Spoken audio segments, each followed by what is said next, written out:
every single decision has to match your vision, mission, and goals. And when you are true to that, you are gonna see bounding results in your patients, in your practice, in yourself. It's so rewarding. Welcome to the Dr. JJ Thomas podcast.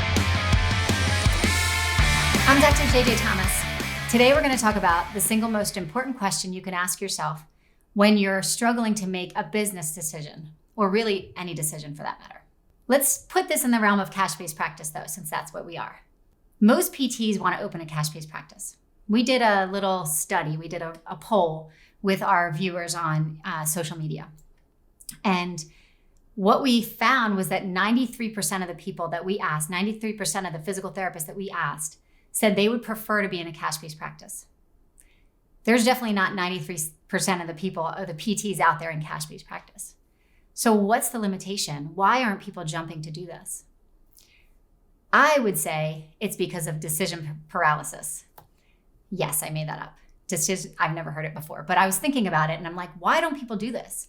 I think the main reason people don't do it is that it's overwhelming. You think about opening a cash-based practice, there are all these things to consider. And it's like a deer in headlights. All of a sudden they're like, oh my God, it's too much. I don't know. I can't do anything. I'm just going to keep here grinding and I'm not going to get any bit better and I'm going to be unfulfilled. And what you need to do is start making some decisions. So one of the best ways we can arm you with an ability to make a decision is ask yourself this question anytime you have a decision. Again, business or personal related. The question is this action or is this decision going to move the needle towards my personal vision, mission, and goals? So now you say, well, shit, JJ, I don't have a vision, mission, and goals. Well, you got to get one. So how do you get one? It's not that hard. What you need to do is you need to come to terms, spend some time with yourself, asking yourself, what's important to you? What are your core values in life? What is your purpose in life? These things will all relate to your vision, mission, and goals for yourself, for your company, for your cash-based practice. That's what you need to do is spend the time getting to know yourself and getting to know what's going to drive you to create a successful environment for yourself and your patients. If you're still not sure, you're like, JJ, you're talking, you're very confident, that's great, but I still don't know what the heck my core values are. Then I ask you this, what keeps you up at night? You're working all day, you're working your butt off, you come home, your kids are tired, you're tired, your husband wants to hang out, you don't have anything left, you're like putty. And then you go to bed and all of a sudden you can't sleep. Why can't you sleep? What is keeping you up at night? That often relates to what your core values are. So when I talk to my friends that are still in insurance-based worlds and I ask them about these things, I think it's that decision paralysis. When they come to me and they say, JJ, I want to open a cash-based practice. It looks great, and it is great. And they're like, how did you do it? You know what? I just had some guts and I slowed down and I made some decisions, but every single decision was based on my vision, mission, and goals for myself. Let's think about this. How many of you have been to a diner before? And you go to the diner and you're all excited and you get there and you get the menu and like, crap, I don't know what I want to eat. And there's pages and pages. It's not like there's a lack of things to get, but you don't know what you want to eat. And I would say that's for two reasons. Number one, you didn't come hungry. Number two, you don't have a purpose for that meal. You didn't go to that meal with a purpose. Life is the same way. If you don't come hungry, number one, you're not going to want to eat. Number two, if you don't have a purpose, you're not going to know what to eat. So let's take the diner example again. You go there and your purpose, your current goal, vision, mission for yourself is, you know what? Summer's coming. I want to trim my waistline. I want to get six-pack back. I'm going to have egg whites and I'm going to have some veggies on the side. That decision perfectly aligned with your goals, vision, and mission for yourself. But maybe your goal isn't that. Maybe your goal is, you know what? I don't see these friends that often. Once a month, I want to go with these friends. I want to let loose. I want to have some pancakes. That's your decision. And as long as that decision meets with your vision, mission, and goals for yourself, then it's the right one. So when you go to open your own cash-based practice and you feel like you have this diner menu of options, because you do, and that's part of the great thing in the world, right? It's like a catch-22. We're in this world now where there's so much available to us. There's so much accessibility. There's people you can hire for this. There's accessibility to this. There's all these things, which is wonderful until you go to make a decision and you have decision paralysis and you're like, well, crap, I'm stuck. I don't know what to do. Think about the diner example. You got to be hungry for it. So you got to get over that. You got to be hungry to make these decisions and go ahead and do it. And the way you're going to do it is you're going to ask yourself every time, every decision, whether it's what cup should I buy or what table should I buy or what space should I rent, you're going to ask yourself, does this decision, is it going to impact or move the needle in the way that I want to match my vision, mission, and goals? It's that simple. So if I could use myself as an example, if I think about when I hit my tipping point for wanting to open my own cash-based practice, my burnout period, my kind of pivotal moment in my life where I was like, I'm done with this. I can't do this anymore. My sleep at night was interrupted. My core values were being challenged, and I didn't like the way I felt. And so in 2013, one of the pivotal moments that I remember distinctly to this day is coming home from a late night of work. My kids are already in bed, and I had so much paperwork still to do. And I was already so behind on the paperwork that if we put it off another day, it was going to be just too overwhelming the next day. And I remember grabbing, going up, kissing my kids, even though they're already in bed. My husband put them to bed for me, coming back down, pulling out my laptop, very unmotivated-ish. And I hop in the recliner and I'm sitting there and my poor husband's trying to talk to me and I'm like, oh, I got to do these notes, babe, and I'm trying to remember what I did with the 30 patients I saw that day. And I just remember thinking this is not what this is about. This is not why I got into PT school. This is not going to work. So that's when I had my first heart-to-heart with myself of all right, we got to do something about this. You can either shit or get off the pot and let's get something going. And how am I going to do this? So I got to start making some decisions. What I realized is that my decisions were going to have to relate perfectly to what my core values, my vision, mission, and goals were. And so I had to come to a realization with myself and really ask myself the hard questions. What really is important to me? Why am I being kept up at night? Well, what I found with some discovery and some searching, some soul searching, is that what was really important to me was number one and number two, I'll put these equal, is I wanted time with my patients. I realized that with time with my patients, I could get them better. So time with my patients was going to meet that vision, mission, of goal of getting people better and feeling fulfilled. So that was number one. Number two was I wanted time with my family. I wanted to be able to come home and maybe put my kids to bed on my own, maybe have an actual conversation with my husband instead of being like, I'm too burnt out to have any conversation. And those were the top two priorities for me. And then when I started actualizing this cash-based practice in my mind, I thought, okay, if I'm really going to do this, I'm a very creative, successful, I'd say talented physical therapist, but a business person was not really in my nature initially. And so I realized another thing that was important to me is that if I was going to make this work, this business plan had to be pretty simple. I had to keep light on the business plan and I had to keep heavy on the patient care, because patient care is what makes me happy and patient care is what helps me sleep at night. So when it came time to actually make decisions on steps that were going to move me forward to the cash-based practice, everything went back to that vision, mission, and goal. I chose a very low rent, low risk space to work. I had part-time, 2 different spaces because I had relationships with people who said, you know what? You can actually, one was amazing. I could have, for $200 a month, I could do this golf center. I worked in this golf center and I brought my own table and I had my best tools with me. And it was simple and easy. And then another day I rented space from a gym and I just paid these people per patient. So it was a very simple plan. And the space was very simple and it had very low risk because I wasn't tied into a formal lease that had me locked in for years. So the business plan was simple. I kept the equipment simple, obviously. Like I said, I had my best tools with me, my brain in my hands. That was all I really needed at the time. I did have a table. But that was it. I was like, you know what? We can do mostly body weight exercise where we need to. In the gym, I had some equipment available. I could show people, but very simple. And the last thing I did was I focused on my strengths. I went to these patients, or these patients came to me, and I did the things that I was best at. That's what was going to match with my vision, mission, and goals. Those are the decisions that was going to help me raise the bar with patient care, but more importantly, raise the bar with my practice and my business. I'm going to sidebar for a minute and just talk about that strengths issue because I think it's important. When you're considering making these decisions to open a cash-based practice, focus on your strengths. If you have weaknesses, great, that's fine. We all have them. But no amount of marketing is going to make your weaknesses look any better. Patients are much smarter than that. So don't go into a practice where you think you can just market everything under the sun and have the type of patients and following that you want. Focus on your strengths. Do what you're good at. What you're not good at, move on or get better at. But be honest with yourself on that little point. Sidebar, but I think it's worth it. The other thing I did when I was opening the cash-based practice is I really focused on relationships and referrals.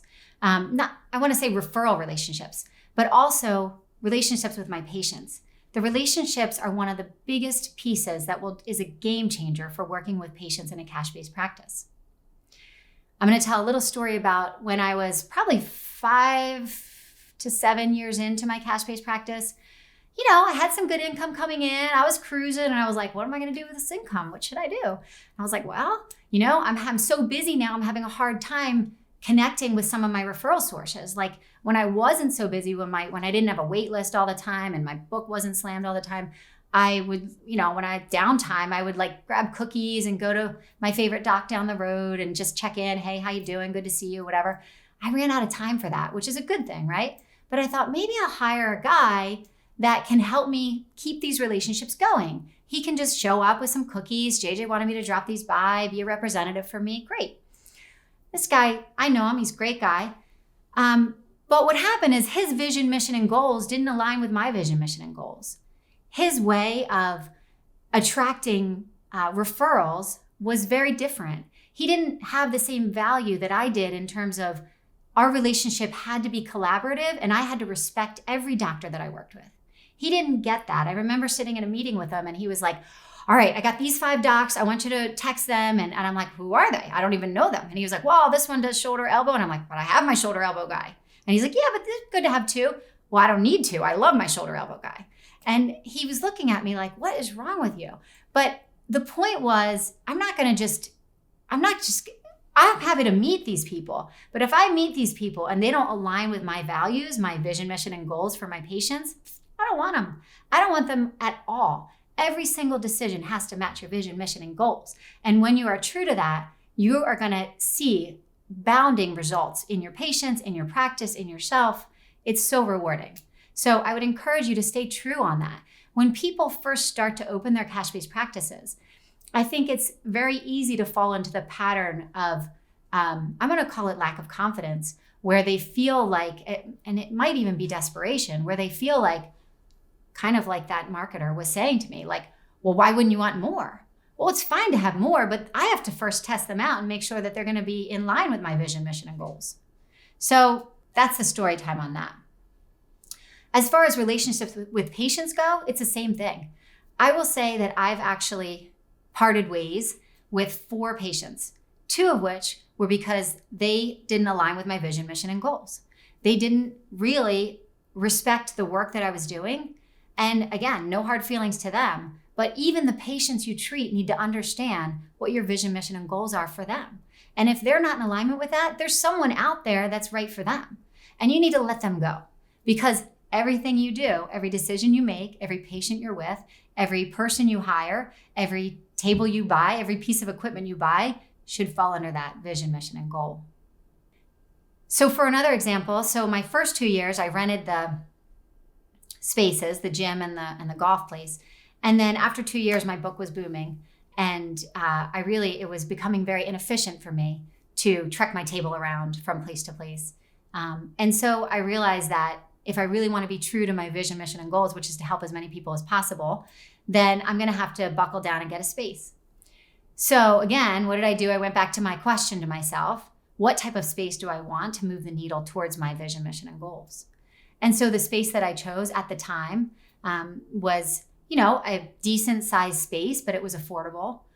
It was very simple, and I could put myself in a 3-year lease, and I felt like I could do that comfortably and be able to survive and thrive with the patient book that I had grown, essentially. When it came to buying, now I had this space, right? Now I had to choose what equipment to buy for it. Again, it was simple. I had to go back to my business plan must be simple. Light on business, heavy on patient care. One of the 2 most important pieces of equipment I bought, one was a wrestling mat, because in our practice, we do a lot of movement. We do a lot of getting on the floor, moving around. Movement is one of the biggest requirements that we do. So I looked at those plinth things and I was like, I don't need a big plinth. I can't even move on that thing. That's not going to match what I want to do with my patients. My boys wrestle. So I was like, well, that's perfect. And then little did I know that I ended up doing jujitsu later on. So maybe it was foreshadowing. I don't know. But I had the wrestling mat before I did jujitsu. And that's because it met my goals of what I wanted to be able to do with my patients. So wrestling mat, that was a big splurge. I wasn't afraid to spend money on the things that were going to match my vision, mission, and goals, but they had to be the right decision. The second piece was the high-low table. And that goes back to my goals for myself, which is I'm a manual therapist. I'm 5'1 3/4", or at least I was a long time ago. I'm probably 5'1 1/2" now. But I needed a high-low table that I could get on top of patients to mobilize the glenohumeral joint at times, or I could, raise the table up and use it as an exercise, as a table for a certain exercise. But I needed that accessibility for my patients. And again, that was the second piece that was going to match my vision, mission, and goals. And then slowly and surely, as I was in the space, I realized there were other things I needed. But every time I asked myself, is this going to support what we're working on here? Is this going to support the core values that I'm trying to always bring it back to? And then at some point, I had to hire help. So I have my space. I have my equipment. Wow, this shit's really working. My patient book is growing more and more. I have less and less time. This is all a good thing. But now I realize, am I most efficiently going to meet my goals on this trend? And what I realized at that point years and years ago is that I needed to hire help. I've told you guys in previous podcasts, our rates are by the minute. So essentially at the time, my rate was broken down. It was $170 an hour. So it was $2.83 a minute. And so I started realizing I was checking my patients out at the end of the session. And I started realizing, man, I love my time with my patients, but I'm spending 5 minutes checking them out. And that's $14. And if I spend another 5 minutes treating somebody versus checking them out, I can hire someone and that's more efficient. That's going to help me get to my goal, which is ultimately patient care. So the more patients I could help, the better for the practice, the better for people. And I had to go back to that again. But that decision to hire help, again, also went back to what are we trying to accomplish here? While we're on the decision topic, one thing I want to say is you're going to make some bad decisions. You're going to make some decisions that are not ideal for your situation. You might even after this rant that I'm on, you might even make some decisions that really don't match with your vision, mission, and goals. It's okay. It's going to happen. It has to happen, actually. A lot of things in life are just cycles that we tread on and we adapt to, and that's what makes life so interesting. But when they happen, buckle up, move on, make another decision and change it. And that's it. Stay the course. Just if you can bring yourself back every now and then and ask yourself that resounding question is this decision going to move the needle towards my vision, mission, and goals? I say this all the time, but it's simple but not easy, right? So again, it's a simple concept. Just ask yourself this question and the problem's solved. And it's true. Not easy all the time because you have to frequently check in with yourself. And sometimes you have to make decisions that might hurt other people. And that's hard in a profession where we really care about people. But it's important. I'm going to give another analogy because when it comes to decision making, I think still I've given you this simple tract, right? This simple, just ask yourself this question. But I know many of you are still out there yeah, but there's all these questions. So what I'd like to do, and I've done with other therapists that I've talked with just on the phone in the past, is think of this adventure as a marathon, right? Patients come in, hey, I want to run a marathon in 4 months. There's a lot of things that have to be done for that, right? That's the end goal. That patient is now on a task, though. They have a goal for themselves. You're going to help them make decisions that will get them to that goal. There's a lot to be considered. They're going to have to consider what shoe wear they're going to wear. They're going to have to consider a training plan. They're going to have to consider what they're eating on certain days and at certain times. They're going to have to consider their sleep cycle. They're going to have to consider their recovery cycle. These are all things that we're comfortable with. A patient who's not an avid runner might come in and feel very overwhelmed by that. That's you sitting in the chair thinking about your cash-based practice, right? But here we are, the experts in writing a plan that relates to the musculoskeletal system. And we're like, it's simple. You take the goal, you work it backwards, you figure it out, and then you're there. It's the same thing with the cash-based practice. You have this big goal, right? And you have to just start thinking, okay, what do I have to consider? Let me look at a timeline. What's a reasonable timeline for me to meet these goals? And then you just start banging it out. And every decision has to meet that goal. And you're going to do it. So when you're opening your cash-based practice, remember the marathon example. You're going to hit some road bumps along the way. You're going to adapt to every situation. You may have to recourse every now and then. You may have to change your shirt. You're going to make some changes. Whatever you decide to do, get back on the horse, refocus, and recenter your goals, and everything's going to work out just fine. Thank you for listening. Leave a comment or review wherever you listen to podcasts. Look forward to hearing from you.